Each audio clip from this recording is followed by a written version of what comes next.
12 vjetori i pavarësisë së Kosovës, një ditë mjaft e rëndësishme sot, besoj do të flitet shumë për Kosovën gjatë ditës së sotme dhe duam ta bëjmë dhe ne në ditajon, do të përpiqemi në minutazhin që kemi në dispozicion për të kuptuar më shumë se cili është, si thua, momenti historik i Kosovës në këto ditë që ne po jetojmë dhe natyrisht me profesorin Enver Bytyqin do të komentojmë diçka më shumë edhe do të cilëm dhe këtë atmosferë të rëndësishme për Kosovën dhe jo vetëm. Mirëmëngjes profesor, faleminderit që jeni me ne. Gjithë ata që na shohin, kam përshtimin të paktën një pjesë e mirë e tyre e mbajnë mend atë mëngjes, apo atë ditë po e quajmë të 12 vjetëve më parë, shumë ftohtë se sa sot, kur Kosova shpalli pavarësinë. Si e shikon profesor 12 vjet më pas këtë ecje? Ka qenë e ngadalt, mesatare apo e shpejtë? Në raport me pritshmëritë ka qenë ngadalt natyrisht. Në raport me vështirësitë që dalin gjatë rrugës, do të thosha që ka një ecuri të mirë. Më shqetësues është fakti që vitet e fundit ka një ngërç. Ka një, do të thoja, gati kthim prapa në sendërtimin e shtetësisë së Kosovës.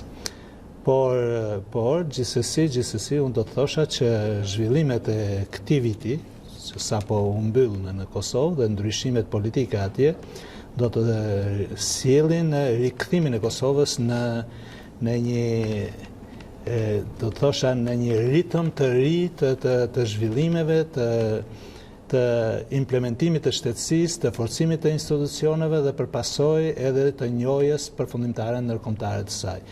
Kosova sot ka 12 vjetorin e saj, sigurisht të pavarësisë, sigurisht që pavarësia e Kosovës është, si thosh, kulmi i një aksioni ose i një sakrifice të jashtëzakonshme, dhjetra vjeçare ose ndoshta shekullore të shqiptarëve në Kosovë. Kemi parasysh se Kosova u aneksuar me një dekret të mbretit të Serbisë në vitin 1913, në cilin ai shpall aneksimin e Kosovës, sigurisht pas vendimeve të konferencës së Londrës, më pas politika që u ndërtua nga Serbia në Kosovë ishte politika e asimilimit të shqiptarëve me qëllim që Kosova të bëhej përfundimisht pjesë e Serbisë. Asimilimi ka qenë mënyra dhe rruga kryesore e cilën është angazhuar Beogradi në këtë drejtim. Mjafton të kujtoj faktin se në vitin 1917 me njëherë në përfundim të luftës së parë botërore, kur një gazetar e pyeti ish kryeministin e Serbisë Nikola Pashic se ç'do të bëni me shqiptarët në Kosovë dhe ç'do të bëni me Kosovën, ai u përgjigj: ne do të përpiqemi të asimilojmë.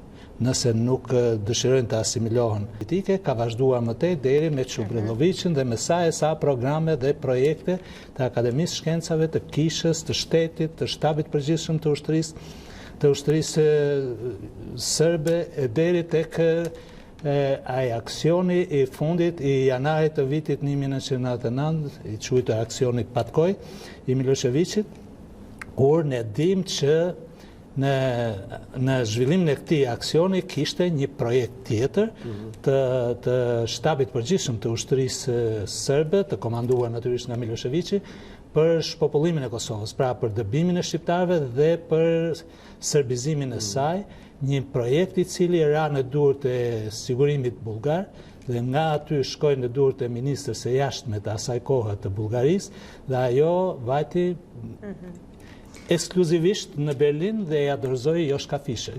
Dhe unë besoj që ky projekt për shpopullimin e Kosovës dhe dëbimin e asgjësimin e shqiptarëve i Miloševićit bëri që të zhvillohej menjëherë konferenca e Rambujës dhe pastaj të përgatitet dhe të fillonte fushat. Forma e Patkojit ishte ideja e shtytjes gjithë këtyre njerëzve drejt jugut për t'i zbritur siç Patkoj është i hapur vetëm poshtë.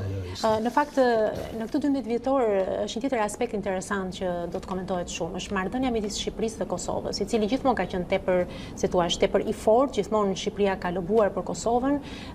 I shikoni pak më të brishta apo është thjesht një perceptim shumë sipërfaqësor ai që kemi ne, dhe gjithsesi Shqipëria dhe Kosova janë të pandashme me njëra tjetrën. Si e shikon këtë moment? Fatkeqësisht të gjitha vendet lindore, përfshirë edhe Shqipërinë e Kosovën, vujnë nga fakti që marrëdhëniet ndërtohen jo mbi bazën e institucioneve, por mbi bazën e personave që drejtojnë institucionet. Dhe nëse bazohen marrëdhëniet mbi baza personale të autoriteteve që udhëheqin ose drejtojnë institucionet e vendeve, atëherë gjithmonë ka probleme, jo vetëm midis Kosovës dhe Shqipërisë, por edhe me vendet e tjera. Kështu që nëse nuk ka një strategji të caktuar, një platformë, një program diplomatik dhe politik për marrëdhëniet me jashtë të një shteti, siç nuk ka realisht Shqipëria, sepse kushdo që vjen në qeverisje i ndryshon qëndrimet e tij, politikat e tij, programet e tij, strategjitë e tij, dhe nëse nuk ka një program cili do të detyrohet çdo qeveri t'i përmbahet, atëherë do të ketë edhe problematika të tilla. Për mua ky është shkaku i problematikave që është krijuar, sepse ndërtohen marrëdhënie personale. Ne kemi parasysh faktin se kemi parë kur kryeministri shkonte për vizitë në Prishtinë dhe nuk takonte kryeministrin Mustafa për shembull, por takonte dhe gjithë protokollin e zhvillonte me presidentin Thaçi.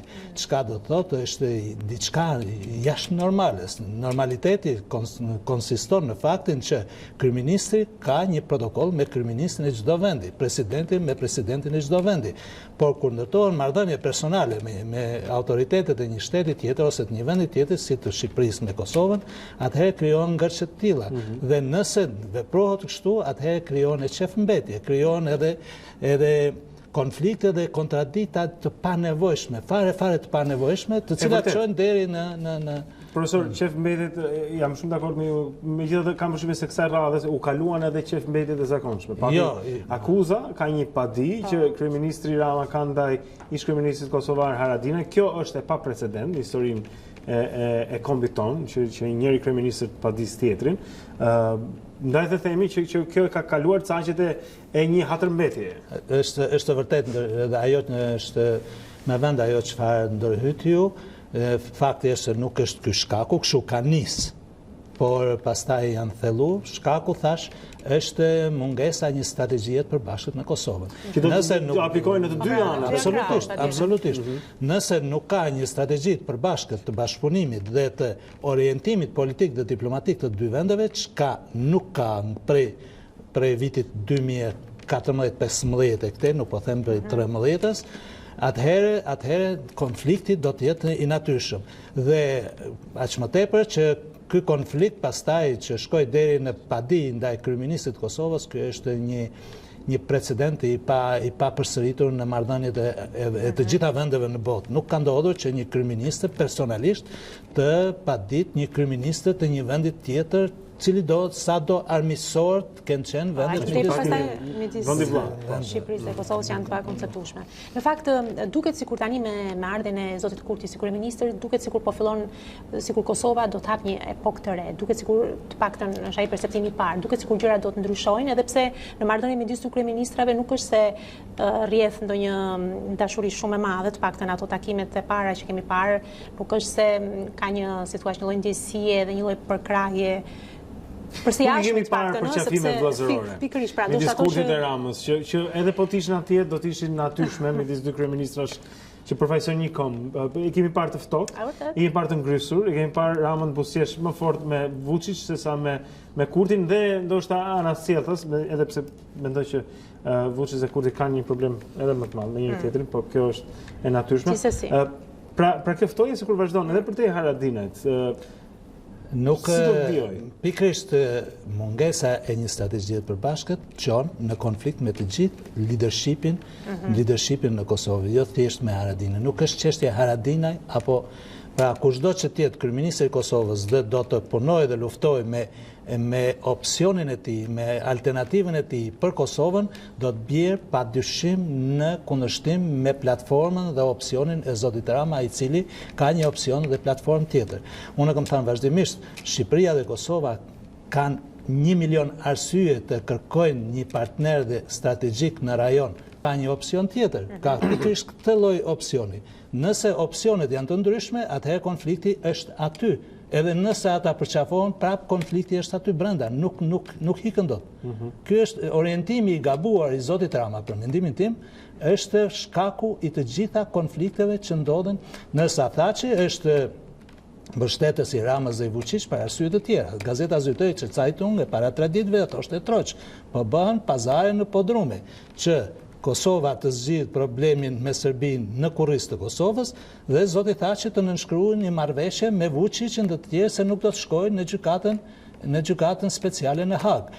Pazare personale është tjetër gjë dhe për pazare personale nëse bëhen kompromise në kurriz të interesit të kombit dhe aq më tepër të sovranitetit territorial, integritetit territorial të një kombi, kjo është një katastrofë. Zakonisht toka që janë mbrojtur me jetë njerëzish dhe atëherë jemi pranë fundit, po ta eksplorojmë edhe pak. Është interesante kjo që thonin, pra që një aleancë e natyrshme do të ishte me Zagrebin në këtë rast, pra me Kroacinë.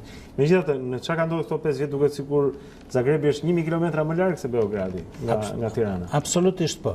Në fakt në vitin 2007 kur të vendet e Ballkanit Perëndimor, Kroacia, Shqipëria dhe Maqedonia do hynin në NATO, u kriju ajo që quhet nga amerikanët karta e Adriatikut. Kjo karta Adriatikut duhet të shërbente si një sinjal i amerikanëve dhe i perëndimit që këto vende duhet të krijojnë një aleancë të përbashkët. Në fakt nuk ndodhi kjo. Menjëherë sapo u antarësuan në NATO Kroacia dhe Shqipëria, aleanca filloi të zbehej. Maqedonia kishte problemet e saj dhe përfundimisht arritëm këtu ku erdhëm derisa zoti Rama krijoi një korridor të ri aleance dhe partneriteti strategjik.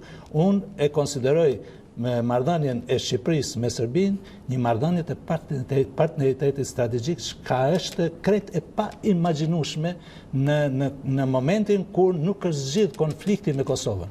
Nëse do zgjidhe konflikti me Kosovën, partneriteti strategjik me Serbinë do të vinte në shprehje vetëm atëherë kur Serbia të bëhej jo vetëm antare e Bashkimit Evropian, por edhe antare e NATO-s. Sepse ndryshe ne nuk do të kemi të njëjtat interesa dhe të njëjtat orientime euro-atlantike nëse ajo nuk do të jetë antare e NATO-s. Megjithatë, për të rikthyer sërish kryeministrit Kurti, të paktën e pam edhe në takimin e fundit, mënyrën se si ai bëri deklaratat e tij, duket që nuk është as pak një kryeministër inferior, edhe pse kryeministri i një vendi të vogël. Mendojnë që në epokën Kurti do të ketë ndryshime për sa i takon marrëdhënies Kosovë-Serbi? Nëse zoti Kurti do të vijojë këtë politikë dhe diplomaci që po e dëshmon në ditët e para të qeverisjes së tij, unë besoj që do të kemi zhvillime pozitive në Kosovë. Sigurisht ai ndoshta duhet të evitojë ndonjë tepri, por gjithsesi vendosmëria e tij na bën të jemi optimist se Kosova do t'i përballojë sfidat që ka, dhe sfida më e madhe e Kosovës janë bisedimet Prishtinë-Beograd, sfide të cilat duhet të realizohet pa asnjë diskutim në të drejtën e Zotit dhe në drejtën ndërkombëtare në favor të Kosovës dhe jo më në favor të Serbisë. Serbia bën viktimën edhe sot, është e aftë që mbasi agresion dikë të bëhet përsëri viktim dhe roli i viktimës i ka shkuar asaj vazhdimisht për shtat prej më shumë se një shekulli, buron që nga betejë e 28 qershorit e vitit 1389 me viktimizimin e Car Lazarit e kështu me radhë, por që këtë rol Albin Kurti duhet t'ja evitoj. Ajo çfarë bëri Ibrahim Rugova në 10 vjet është më e madhja në veprimtarinë e tij, është se e çmitizoi viktimizimin serb përpara perëndimit. Ndërsa jo viktim për agresorët. E bindi botën që Serbia nuk është viktim në Ballkan, por është agresore.